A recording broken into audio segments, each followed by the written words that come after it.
à une maladie mortelle pour l'entrepreneur, la dispersion. Bienvenue sur Civic More Build to Execute. On décortique le livre Think and Grow Rich, non pas pour le lire, mais pour le vivre. Rappelle-toi notre mantra « We don't read to know, we read to become ». Exactement.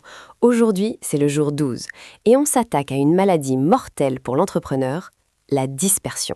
Le sujet du jour, une seule priorité, une seule victoire. C'est ça. La plupart des gens se réveillent et se noient dans l'action. Ils courent un sprint dans 10 directions différentes. Résultat, ils sont épuisés à 18h, mais ils n'ont pas avancé d'1 centimètre vers la richesse. C'est contre-intuitif. On nous dit souvent qu'il faut hustle, qu'il faut travailler dur. Tu es en train de dire que l'énergie ne suffit pas ? L'énergie sans direction, c'est juste de la chaleur, pas du mouvement. La richesse n'est pas un sprint d'énergie brute, c'est une sélection. Regarde les gens qui échouent, ils ont 10 priorités. Lundi, ils font du marketing, mardi du produit, mercredi de la compta. Les gens qui gagnent ont une priorité claire et ils la répètent jusqu'à ce qu'elle craque. C'est le concept de Napoléon Hill sur la précision d'intention, definiteness of purpose, mais appliqué à la journée. Exactement. Si tu poursuis 2 lièvres, tu n'en attrapes aucun. Aujourd'hui, on arrête de vouloir tout faire. On veut juste faire la chose qui compte. Alors, comment on identifie cette chose ? Parce qu'un CEO a quand même 1000 problèmes à gérer ? C'est là que le mindset change.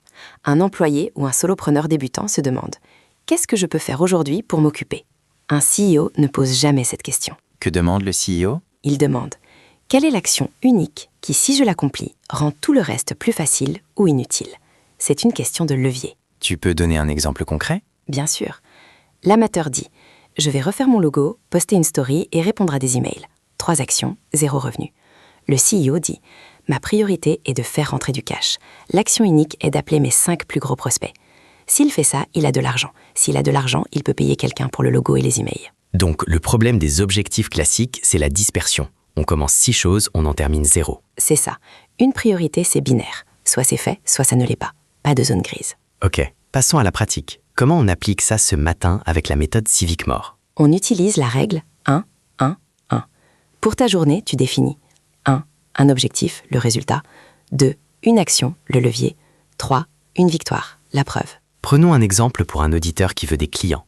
Par exemple, un objectif, obtenir un rendez-vous qualifié, call. 2. Une action, envoyer 25 messages ciblés, outreach. Pas 24, pas essayer, mais envoyer 25. 3. Une victoire mesurable, avoir reçu au moins une réponse positive. C'est hyper spécifique. C'est la seule façon de construire. Si tu te dis « je vais prospecter », tu vas scroller sur LinkedIn. Si tu te dis 25 messages pour un call, tu es en mission. Même une petite victoire prouve que le système marche. On a le plan. Maintenant, l'exécution.